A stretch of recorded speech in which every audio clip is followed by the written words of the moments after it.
안녕하세요, 꿀컴입니다. 오늘은 현재 출시된 최고의 핸드폰 두 개를 비교해 볼 겁니다. 먼저 갤럭시 S21 울트라고요, 아이폰 12 프로 맥스입니다. 일단 이 갤럭시는 제가 투고 서비스를 통해 빌린 거고요. 아이폰 12 프로 맥스는 제가 제 돈 주고 산 겁니다. 그 어떤 대가도 받지 않았고요. 대가가 있었으면 좋겠네요. 일단 기본적인 디자인 같은 경우에는 취향의 차이라고 할 수 있죠. 이번 갤럭시는 이전의 시리즈들과 마찬가지로 전면의 모습은 굉장히 심플하게 나왔고요. 아이폰 12 프로 맥스 같은 경우에는 M자 모양 그대로 타고 나왔습니다. 측면 같은 경우에는 아이폰은 아이폰의 상징이라 할 수 있는 영롱한 이 스텐 재질에 처리가 되었고요. 반면 갤럭시 같은 경우에는 이쪽 엣지 디스플레이가 들어가기 때문에 굉장히 깔끔해 보이는 모습을 보여주고 있습니다. 문제는 이 뒷면이라고 할 수 있겠네요. 아이폰은 아이폰의 상징인 가운데 사과 마크와 함께 색감이 굉장히 아름답게 들어가 있습니다. 어떤 컬러를 선택하더라도 굉장히 컬러감이 좋죠. 또한 흔히 인덕션이라고 부르는데, 이 카메라 보도 처음 나왔을 때는 라면 끓여 먹어야 된다 등등 많이 까이긴 했지만 나름 이게 아이폰의 상징이 된 듯한 그런 느낌도 주고 있어요. 문제는 갤럭시입니다. 카메라 성능을 많이 힘을 준 것 같아요. 이 후면에 이 영역 자체가 너무 큰데다가 또 튀어나와 있어서 굉장히 별로입니다. 디자인이 취향의 영역이긴 해도 이번에 아이폰과 갤럭시의 비교는 솔직히 아이폰 쪽이 우위가 아닌가 싶습니다.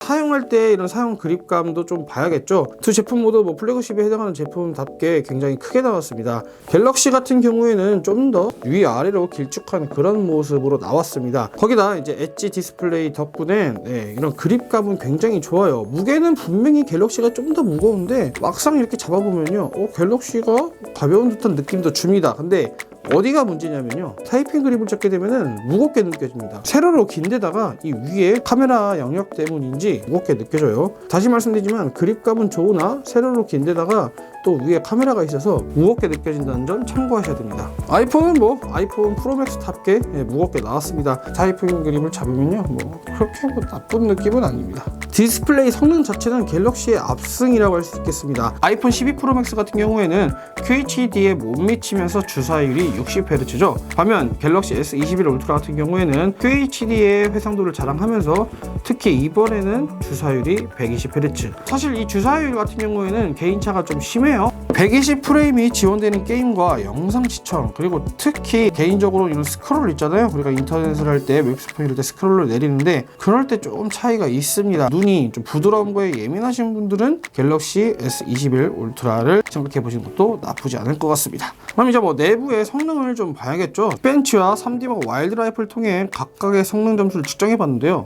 싱글코어의 성능은 아이폰이 31%, 멀티코어의 성능도 아이폰이 15%, 그래픽 성능도 아이폰이 무려 39%나 높습니다. 특히 이번에 갤럭시 S21 울트라 같은 경우에는 발열 이슈로 인한 성능 저하가 이야기가 나오고 있죠. 그렇기 때문에 성능적인 측면에서는 아이폰 12 프로 맥스가 확실히 우위라고 할 수 있습니다. 자, 이제 가장 중요한 비교 카메라 영역입니다.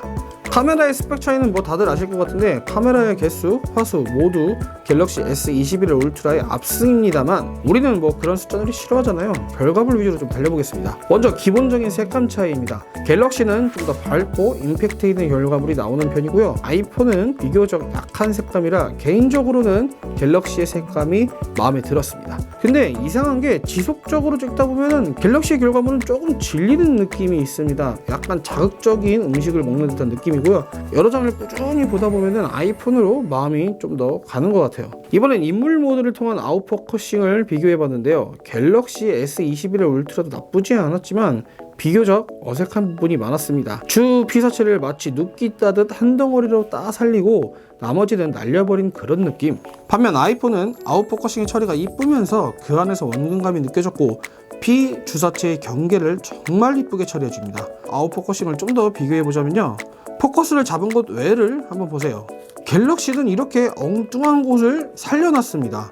사실 거리가 애매모호해 보여도 갤럭시가 살린 부분은 분명 포커스를 잡은 곳에서 많이 떨어져 있고 실제 거리도 포커스 잡은 부분보다 더 뒤에 있습니다. 그럼에도 이런 거리감을 잘 잡지 못했기 때문에 이상하게 강제로 살려낸 느낌이고요. 반면 아이폰 12 프로 맥스는 이런 거리감을 좀 더 잘 포착했기 때문에 잘 표현해낼 수 있는 거죠. S21 울트라도 칭찬할 만한 부분이 있긴 합니다. 광학줌으로 3배, 10배가 지원된다는 것이죠.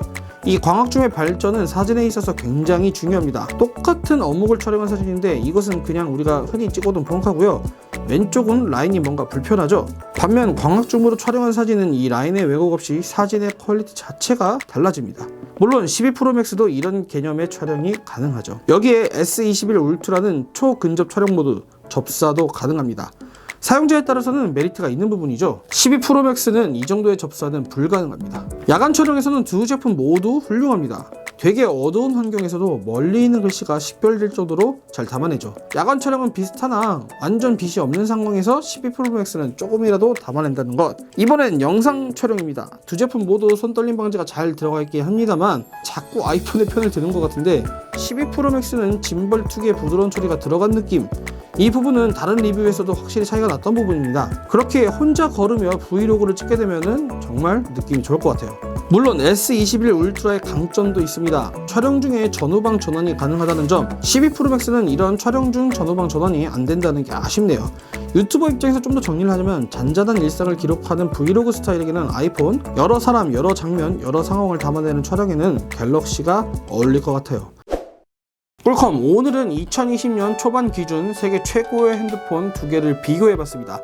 성능은 12 프로맥스, 디스플레이는 21 울트라. 사진에서는 임팩트 있는 색감을 원한다면 갤럭시, 아름다운 아웃포커싱을 원한다면 12 프로맥스. 영상 촬영에서는 손떨림 방지의 아이폰 12 프로맥스, 촬영 중 전후방 전환이 되는 갤럭시.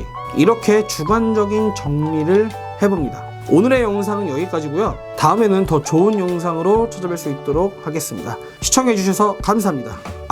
구독 눌러주시면 정말 감사할 것 같습니다. 그러면은 여기서 마무리하겠습니다. 안녕.